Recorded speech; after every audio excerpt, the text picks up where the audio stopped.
Hello, and welcome to my update on the entire coronavirus situation as of right now. I haven't updated in a while. This is because I am currently in the middle of university exams, and just wanted to change my focus off this spreadsheet ever since the workload on here was now starting to get more laborious and intense. So I needed to put my focus into my actual exams instead of this. What I want to just do now or today is just do some roundups of recent data, numbers, some articles, some reports, some thought processes, and then just everything that's going on. Cover a couple of questions I've been asked, a little bit of research I've done into it, and also just ways of investigating numbers for yourself in a sense, and coming to conclusions and then disproving it, and blah blah blah. Anyway, what the main four countries are going to be looking at are United Kingdom, Italy, Spain, and Germany. Uh, do please keep in mind, United States is a whole nother story in terms of the spread and politics and all that. So just keep them in their own world for now. the While we're comparing these four, just to see how the spread's going and numbers and all that. So we have United Kingdom here, Italy here, Spain here, and Germany here. So, firstly, let's look at the confirmed cases as of the 12th of January, February, March, April, May, 12th of May. Um, so, confirmed cases in Italy, 226, in United Kingdom, 226,000. Confirmed cases in Italy, 221,000. Spain, 228,000. Germany, 173,000. Conclusion to make from this: United Kingdom, Italy, Spain, very similar numbers. However, Italy and Spain were considered infected earlier than United Kingdom. Also, Italy, I know, went into the lockdown we saw later than us in terms of the number of confirmed cases they has, and yet they still have less numbers. This is possible proof that United Kingdom isn't been doing a good job, and isn't dealing with it properly. Um, and also point out Germany much lower. This is because of a certain person, which I'll talk about later. Well, I believe a certain person, which we can talk about later. Anyway, onto the death count. We've got 32,000 here. We've got 31,000 here. We've got 27,000 here. Then we've got 7,000, well, 8,000 here. Germany again, much lower. They're doing a very good job. However, UK highest by a pretty decent number, then followed by Italy and Spain. This could be down to reporting structure. This could be down to mishandling of data. This could be down to just general bad control of the virus. It could be down to anything. It's very hard to pinpoint exactly why these death numbers are so different. Um, and we'll be covering some reasons why these death numbers will be different. In fact, let's go into them right now, shall we? Anyway, so the first thing I want to talk about is retirement homes. I got a lot of questions about retirement homes and the deaths coming in from there. And whoever's been asking me all those questions, you know who you are, you cheeky little boy. So this number here, this is a measurement of death increases. This is the 29th of April, and on that day, the deaths in the UK increased by 4,419. That seems insane. It's like a massive outlier. But what was actually going on is that on the 29th of April, this was when the reporting structure was changed so that they included deaths in all settings with COVID. So this is focusing on the care homes and just deaths in other areas and all this stuff. And as you can see, so if we compare, so we've got deaths increase here, we've got it going 700, 700, 800, 600. We've got some steady growth and all that. Lump sum goes a big jump. Then we go back to a similar growth pattern again, with some interesting dips for some reason. Don't know why, just some dips. Um, so what I'm trying to say here is they lump all those in, and then the trend basically just stays the same. So you could just kind of see that even though these deaths in care homes, it sounds crazy, it sounds scary. Oh no, there's a lot more that we're not seeing. We get this big lump sum outlier here, then the trend still keeps going on the normal way. If we also just have a look at these numbers here, you can it's you can see the difference here, but I mean, in the grand scheme of things, it's not that crazily large. We were dealing with 21,000 deaths before this, and then it went up to 26,000. Granted, still a lot. I'm not trying to put them down or anything. It's just, it's not as big of an impact as I think people were making it out to be. We can further go into it with some more articles. So here, this was coronavirus from Sky News on the 12th of May, talking about 40% of recent COVID deaths in England and Wales occurred in care homes. This is from the official National Office of National Statistics, and we've got this little graph here to show this. Oh, there's the numbers. Oh, there you go. There's the numbers. I did not know it did that. And this is showing, yes, there's disparity in where they're coming from and all that. However, one thing that I could not find in this article anywhere, it doesn't talk about where, what's it called? If these deaths are going to be reported in the official ones that are being reported out, if these deaths are coming into the data that's being blah, blah, blah, blah. Basically, they don't really talk about what's actually being reported to the public in terms of the data you can collect yourself, which is unfortunate, but they're saying this is true. They've got the interviews, government statements, blah blah blah blah. Then they've got clickbait at the bottom. People before saying, "What the hell is this?" So yeah, good job, Sky News. You've got clickbait viruses on your website. Okay. Anyway, then I just want to point out BBC on the 12th of May have a article saying care home deaths starting to decline. So down 12% on the week before. Blah blah blah. So yeah, these two titles seem a little bit conflicting in terms of the agenda they were trying to push. And what I'm trying to point out here is that different reports or different reporters are going to take different agendas with the work they're going to say.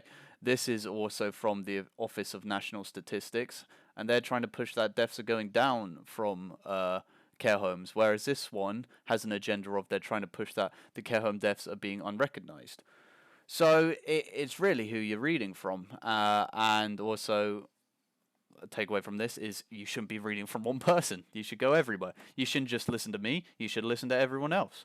I'm just trying to put my voice out there. And then, yeah, this again was just showing the 29th of April. So that's all that with the retirement homes. Second question I got was, is there different, not capture rates, infection rates between races? This is a misconception. It's not because of the pigment of someone's skin that makes them more infectious. It's because of the class inequality and economic inequality due to the different races. What I mean by this is in America, African Americans unfortunately are in the majority lower economic bracket. They're more working class. They make up more of the working class, and working class people are more at risk because shops are being kept open. They have to stay behind the tills. A lot of these people can't afford to work. They can't work at home. They can't afford to stop working, so they have to keep constantly putting themselves out there at risk. Meaning they are going to be infected more ever since they're in more of the danger zones. Other races in America who are more in the higher financial bracket tend to be of other races, so they aren't being as affected as much because they can work from home with the jobs they have, and they just aren't going. They don't have to go out because they'll have some sort of financial backing, which is really bad. It's unfortunate, and this is a highlight to the economic inequality, which is appalling and horrible. The world shouldn't be like this. Unfortunately, it is. So possibly an area which people could go into and try and change with their future. But yes, do not think that the pigment of someone's skin is making someone more likely to get infected. Not true. It's more about social life, work life, and all that associated with a race. Okay, so now I want to talk about how you can go about and do research for yourself. So I decided when looking at this data, I wanted to possibly investigate a reason why these numbers are like this, and I thought, oh, employment rates, employment numbers. UK might be having more deaths than confirmed because of employment. I'm not making any conclusions on it. I just thought I'll have a little look. So what I wanted was I got the population of each country, and then I got the amount of people employed in that country. And let's have a look right now. So we've got 56 million people population in England, and we have 31.3 million people employed in the UK. Uh, that's from Wikipedia. I don't know what years, but it's a rough estimate. Let's give or take 2 million in either direction is what I would say with all these numbers. Give or take 2 million in each direction. Um, but as you can see, that's more than half of the population. Quite a high employment number in UK. Then we go to Italy. They've got 60 million in population, which is about 4 million higher than England.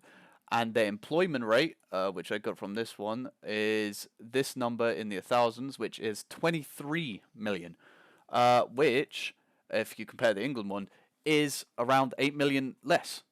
So one reason why UK might have more numbers than Italy is because UK has more people still in employment, because if you keep in the relevance of what jobs are kept and all that, most of them will be shops. If the amount of shop jobs in all countries was consistent, let's say that's an assumption, UK would have more open.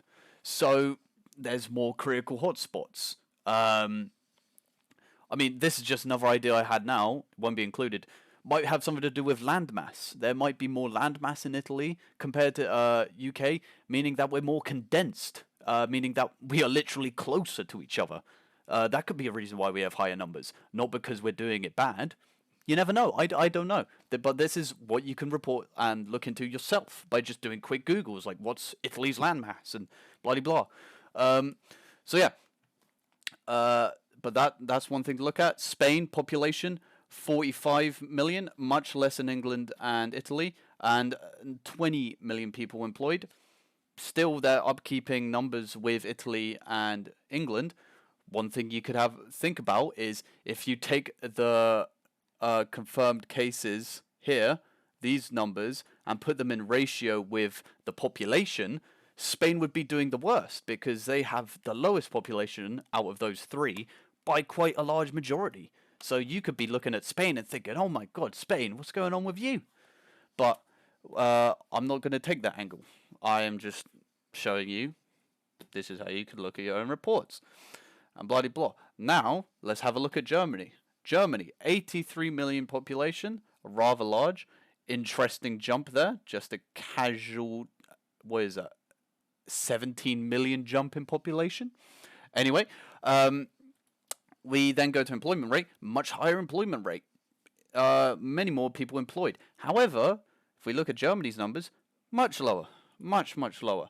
So, my entire thing of going by employment rate, this could just throw it right out the water. Might not be true anymore. And that's because Germany is a clear contradiction to the statement I was just trying to make. However, from doing all this, I have now gathered a lot more data and ideas about the world and blah blah blah, and I can continue and investigate further, such as the landmass idea that I just had. Okay, we can go look into landmass and blah blah blah. I'm not going to do that here though, not enough time. Just ideas.